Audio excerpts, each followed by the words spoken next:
আসসালামু আলাইকুম ওয়া রাহমাতুল্লাহি ওয়া বারাকাতুহু। আউযু বিল্লাহি মিনাশ শাইতানির রাজিম। বিসমিল্লাহির রহমানির রহিম। সুপ্রিয় আমার প্রাণপ্রিয় ভাই বোনেরা, আপনারা কেমন আছেন? আশা করি আল্লাহর রহমতে আপনারা সকলে অনেক ভালো আছেন।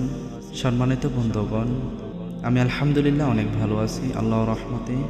প্রিয় ভাই বোনেরা, আপনাদের মাঝে বরাবরের মতো আবারও নিয়ে আসলাম ইসলামিক পর্ব, ইসলামিক প্রশ্ন এবং উত্তর। আশা করি আজকের পর্বটি আপনারা মনোযোগ সহকারে শুনবেন, দেখবেন ইনশাআল্লাহ। ইসলামিক প্রশ্ন এবং উত্তর নিয়ে এটা আমার পর্ব 4।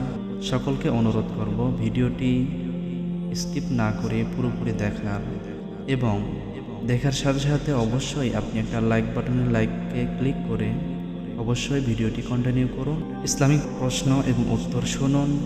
পরিশেষে অবশ্যই অনুরোধ করব আপনার মতামত কমেন্টের মাধ্যমে জানাতে ভুলবেন না। প্রতিনিয়ত এরকম ইসলামিক ভিডিও এবং হাদিস পেতে অবশ্যই আমার চ্যানেলটি সাবস্ক্রাইব করে পাশে থাকবেন। তো শুরু করছি আজকের পর্ব 4, ইসলামিক প্রশ্ন এবং উত্তর। আশা করি আপনারা সকলের সাথে থাকবেন পুরো ভিডিও জুড়ে ইনশাআল্লাহ।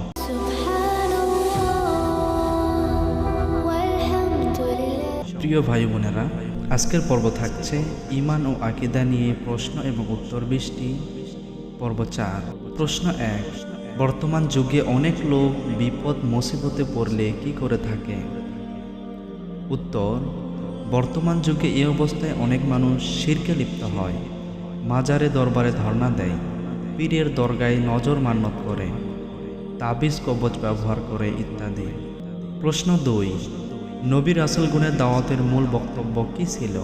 উত্তর: নবী রাসূলগণের দাওয়াত মূল ছিল, হে আমার সম্প্রদায়ের লোকেরা, তোমরা আল্লাহর ইবাদত করো, তিনি ব্যতীত তোমাদের সত্য কোনো মাবুদ নেই। বিসমিল্লাহির রহমানির রহিম। লাকাদ আরসালনা নূহান ইলা কওমিহি ফাকালা ইয়া কওমি ইবুদুল্লাহ মা লাকুম মিন ইলাহিন গায়রুহু ইন্নী আখাফু আলাইকুম আযাবা ইয়াউমিন আযীম। অর্থাৎ, আমি নূহকে তার কওমের নিকট প্রেরণ করেছিলাম। অতঃপর সে বলেছে, হে আমার কওম, তোমরা আল্লাহর ইবাদত করো, তিনি ছাড়া তোমাদের সত্য কোনো ইলাহ নেই। নিশ্চয় আমি তোমাদের মহাদিনের আযাবের ভয় করছি। সূরা নং 7, সূরা নাম আল আরাফ, আয়াত নং 59। প্রশ্ন নং 3। ছোট শিরক কাকে বলে? উত্তর: ছোট শিরক যে সমস্ত কাজকে শরীয়তে শিরক নামে আখ্যা দেওয়া হয়েছে, কিন উহা বড় শিরকে পর্যায়ভুক্ত নয়। প্রশ্ন 4। ছোট শিরকের উদাহরণ কি?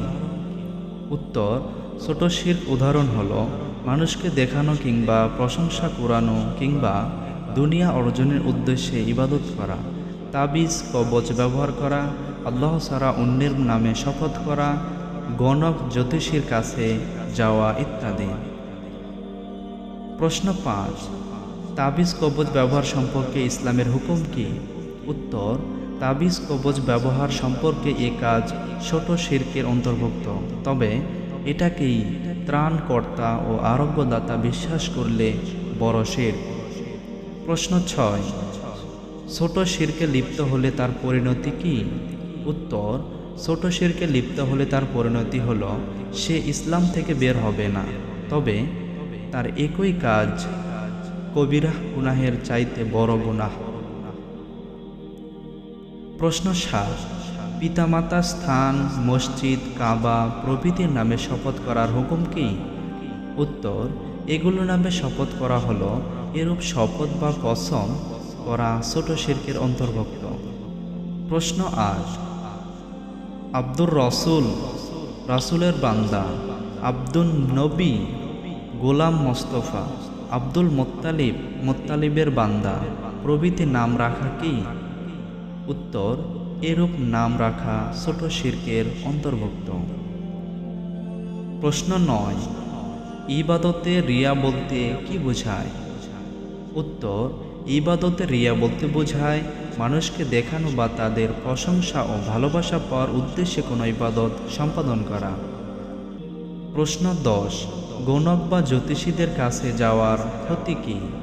উত্তর, তাদের কাছে গিয়ে কোনো কিছু জিজ্ঞেস করলে 40 দিনের নামাজ কবুল হবে না। হাদিস মুসলিম শরীফ।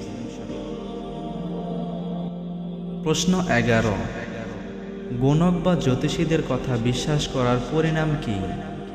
উত্তর, তাদের কথা বিশ্বাস করলে নবী করিম সাল্লাল্লাহু আলাইহি সাল্লামের নিকট প্রেরিত কোরআনের সাথে কুফরি করা হবে। হাদিস মুসলিম শরীফ। প্রশ্ন 12, কোনো মানুষ ভুলবশত কুফরি কাজ করে ফেললে বা কথা বলে ফেললে তার কি হবে? উত্তর, ভুল করলে তার গুনাহ হবে না, তবে তার ভুল শুধরে নিতে হবে। প্রশ্ন 13, অসুখ বিসুখ হলে ঝাড়ফুঁক করার হুকুম কি? উত্তর, এটি কোরআনের আয়াত ও হাদিসের দোয়া পড়ে ঝাড়ফুঁক করা জায়েজ। প্রশ্ন 14, কোরআনের আয়াত লিখে তাবিজ ব্যবহারের হুকুম কি?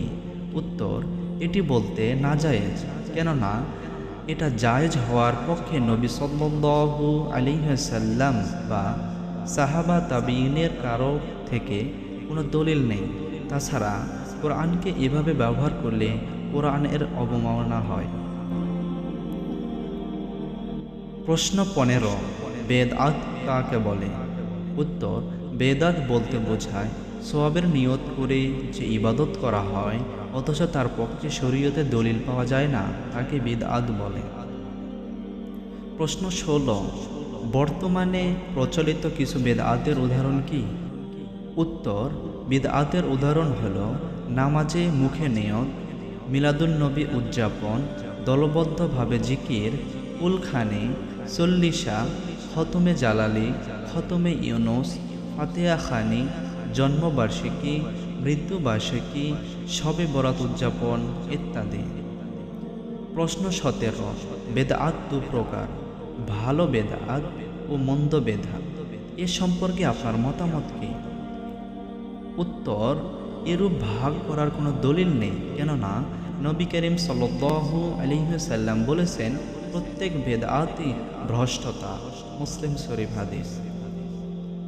প্রশ্ন 18, সাইকেল, বাস, ট্রেন, প্লেনে চড়া, বিদ্যুৎ মাইক ব্যবহার ইত্যাদি কি বেদআত নয়? উত্তর, না, কেননা এই কাজগুলো ইবাদত মনে করে সওয়াবের উদ্দেশ্যে করা হয় না, এগুলো দুনিয়াবি কাজ। প্রশ্ন 19, জিন জাতি কিসের তৈরি? উত্তর, জিন জাতি আগুনের তৈরি। প্রশ্ন 20, জিনদের আল্লাহ কেন তৈরি করেছেন? উত্তর, শুধুমাত্র তার ইবাদত করার জন্য। বিসমিল্লাহির রহমানির রহিম। ওয়ামা খালাকতুল জিন্না ওয়াল ইনসা ইল্লা লিয়াহবুদুন। অর্থাৎ আমি সৃষ্টি করেছি জিন ও মানুষকে এজন্য যে তারা আমার ইবাদত করবে। সূরা জারিয়াত আয়াত নং 56। সুবহানাল্লাহ ওয়া বিহামদিহি আলহামদুলিল্লাহ আলহামদুলিল্লাহ সুম্মা আলহামদুলিল্লাহ। আপনাকে অসংখ্য ধন্যবাদ, আপনি পুরো ভিডিওটি দেখেছেন এবং শুনেছেন, শেষ পর্যন্ত আসছেন, আপনাকে অসংখ্য ধন্যবাদ। আল্লাহ আপনাকে যাদা দান করুন, সাথে আমাকে কবুল করুন, সাথে আপনার আজকের যে প্রশ্নের উত্তরগুলো পেয়েছেন অবশ্যই আমরা মানার চেষ্টা করব। পরবর্তীতে আমাদের জীবন পরিচালনা হোক আমাদের ইসলামিকভাবে, আমাদের রসুল এবং কোরআন এবং হাদিসের মাধ্যমে আমাদের জীবন পরিচালনা হোক। সো বন্ধুরা, আজকের পর্ব এই পর্যন্তই ছিল। আশা রাখবো আপনারা আপনাদের মন্তব্য কমেন্টের মাধ্যমে জানাবেন কেমন লেগেছে ভিডিওটি। অবশ্যই আমাদের স্বার্থ হচ্ছে একটাই, এভাবে আমাদের ইসলামটা প্রচার হয়ে যাবে সবার সামনে। আপনি যদি একটা কমেন্ট করেন তাহলে অবশ্যই এই ভিডিওটি ইউটিউব আরেকজনের চোখের সামনে অবশ্যই ভাসাবে যদি এই ভিডিওটি রিচ পায়। তো আমি অনুরোধ করবো সকলকে আপনারা অবশ্যই একটি কমেন্ট করে যান যাতে এই ভিডিওটি আরও অনেকের সামনে চলে যায়, এবং আপনি যদি পারেন শেয়ার করবেন, এবং এরকম ইসলামিক ভিডিও এবং হাদিস পেতে অবশ্যই আমার চ্যানেলটি সাবস্ক্রাইব করে পাশে থাকবেন সবসময় ইনশাআল্লাহ। আমি পরবর্তীতে আরও অনেক ভিডিও আপনাদের সামনে নিয়ে আসবো, আল্লাহ যদি আমাকে তৌফিক দান করেন এবং আপনারা যদি আমাকে অনেক ভালোবাসা দেন তাহলে আরও সুন্দর সুন্দর ভিডিও আপনাদের সামনে উপস্থাপন করতে আমার অনেক ভালো লাগবে। আমি চাই আমার ইসলাম, আমার ধর্ম, আমার ইসলামের কথা এভাবে ছোটো ছোটো আকারে সবার সামনে পৌঁছে যাক, এটাই চাওয়া, এর বেশি কিছু চাওয়া নেই। এটা আপনাদের সহযোগিতা পেলে ইনশাআল্লাহ আল্লাহ তাআলা অবশ্যই সাহায্য করবেন, কারণ ইসলামিক কাজ করছি, আল্লাহ তাআলা অবশ্যই সাহায্য করবেন। সো সকলেই ভালো থাকবেন, সকলেই সুস্থ থাকবেন, পরিবারের খেয়াল রাখবেন এবং আপনার নিজের খেয়াল রাখবেন। সকলের প্রতি দোয়া রেখে আজকের পর্ব এখানে শেষ করছি। সকলেই ভালো থাকুন, সুস্থ থাকুন। আসসালামু আলাইকুম ওয়া রাহমাতুল্লাহি